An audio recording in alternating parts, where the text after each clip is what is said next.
Hello guys, চলে এসেছি আর খেলার খবর চ্যানেলে বিগ আপডেট নিয়ে। তো চলো বন্ধুরা, খুব গুরুত্বপূর্ণ আপডেট নিয়ে চলে এসেছি। ফুল ভিডিওটা দেখতে থাকো, স্কিপ করবে না। স্কিপ করলে কিন্তু ভিডিওর মধ্যে অনেক কিছু মিস করবে। এবং এই খেলার খবর চ্যানেলে যারা নতুন আছে অবশ্যই খেলার খবর চ্যানেলটা সাবস্ক্রাইব করে পাশে থাকা বেল আইকন ঘন্টাটাকে ঢং করে বাজিয়ে দাও। বেশি বেশি লাইক এবং কমেন্ট করে দাও, যাতে মোটিভেট হয় তোমাদের এই খেলার খবর চ্যানেলে আমি ফার্স্ট আপডেট দিতে পারি। তো চলো বন্ধুরা, ফার্স্ট যে আপডেটটা নিয়ে কথা বলবো, খুব গুরুত্বপূর্ণ আপডেট তোমাদের শেয়ার করতে চলেছি এই ভিডিওর মধ্যে। তো ফার্স্ট আপডেটটাই হচ্ছে এমবিএসজি শিবিরের একটা নতুন বিদেশি প্লেয়ারকে নিয়ে কিন্তু আপডেটটা দেবো।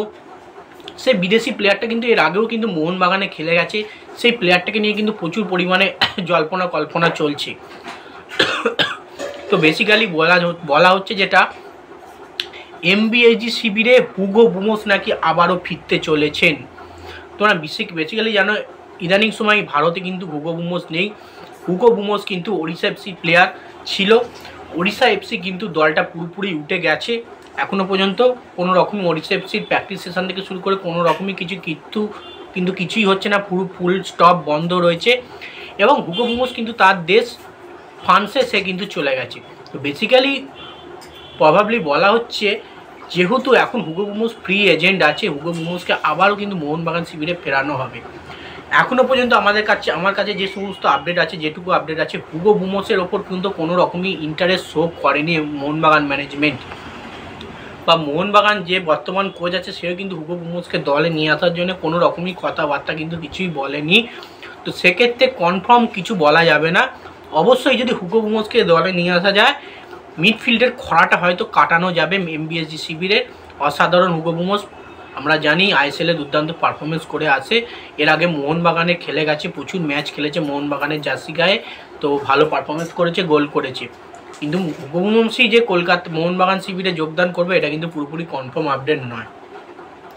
তো যাই হোক, এবার নেক্সট যে আপডেটটা নিয়ে কথা বলবো কিন্তু খুব গুরুত্বপূর্ণ আপডেট, সেটা হচ্ছে এমবিএসজি শিবিরের কর্মকর্তা দেবাশিস দত্তকে নিয়ে।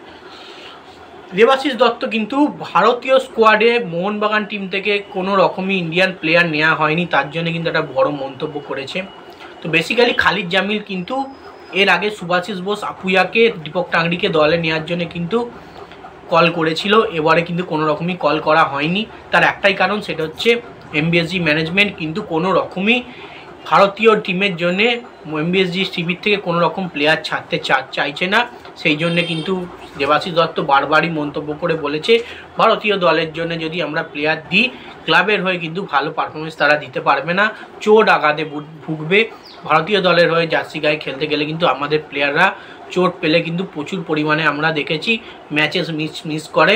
প্রায় তাদের সিজনটাই তাকে বসে রাখতে হয়। এর আগে আশিফ কিরোনিয়ান একটা বড় তার ফ্যাক্ট, তার সঙ্গে মনবীর সিংয়েরও চোট ছিল এবং সুভাশিস বোসেরও কিন্তু চোট ছিল। সেই ভয় থেকেই কিন্তু এমবিএসজি শিবির থেকে কিন্তু কোনো রকমই প্লেয়ার ভারতীয় দলে পাঠানো হয়নি, এরকমই কিন্তু মন্তব্য করেছেন দেবাশিস দত্ত। তো নেক্সট এবং যে আপডেটটা নিয়ে কথা বলবো, খুব গুরুত্বপূর্ণ আপডেট তোমাদের শেয়ার করতে চলেছি, সেটা হচ্ছে ইসবিএফসি কোচ অস্কার ব্রুজো কিন্তু একটা বড় মন্তব্য করলো পাঞ্জাবকে নিয়ে। তোমরা নিশ্চয়ই জানো, কালকে পাঞ্জাব ভার্সেস ব্যাঙ্গালোর খেলা ছিল। সেখানে প্ল্যান্টি শুট আউটে কিন্তু খেলা নিষ্পত্তি হয়েছে। 5-4 গোলে কিন্তু পাঞ্জাব জিতেছে। পাঞ্জাব অসাধারণ কাল খেলেছে, অসাধারণ পারফরমেন্স করেছে। ব্যাঙ্গালোরও কিছু ভালো ভালো চান্স ক্রিয়েট করেছিল, তাও কিন্তু গোল করতে পারেনি। সুনীল ছেত্রীও কিন্তু দুর্দান্ত চান্স ক্রিয়েট করেছিল একটা, তাও গোল করতে পারেনি। তো যাই হোক, পাঞ্জাব জয়লাভ করেছে। পাঞ্জাবের প্রতিপক্ষ কিন্তু ইস্টবেঙ্গল। তো সেক্ষেত্রে ইস্টবেঙ্গলকে কোনো রকমই সহজভাবে কিন্তু অস্কার ব্রুজো দেখছেন না। তিনি জানিয়ে দিয়েছেন, প্রতিটা প্লেয়ারকে আমরা ঠিক যার জায়গায় যে খেলবে তার জায়গায় 100% দিতে বলা আছে এবং ম্যাচ উইনিং টেজ নিয়ে নামতে হবে। এবং পাঞ্জাবকে কিন্তু কোনো রকমই স্লো ধরলে হবে না। পাঞ্জাব কিন্তু অসাধারণ প্লেয়ার, তাদের দলে ভালো মানের বিদেশি প্লেয়ার আছে, দুর্দান্ত তারা খেটে খেলে। তাদেরকে হারাতে গেলে তাদের দুর্বল জায়গায় আমাদের আঘাত করতে হবে। তো সেক্ষেত্রে এমনই কিন্তু মন্তব্য অস্কার ব্রুজো করে দিয়েছে, যেহেতু তাদের পাঞ্জাব প্রতিপক্ষ হিসেবেই সেমিফাইনালে দেখতে পাবে তাদেরকে সুপার কাপে, সেই জন্যে।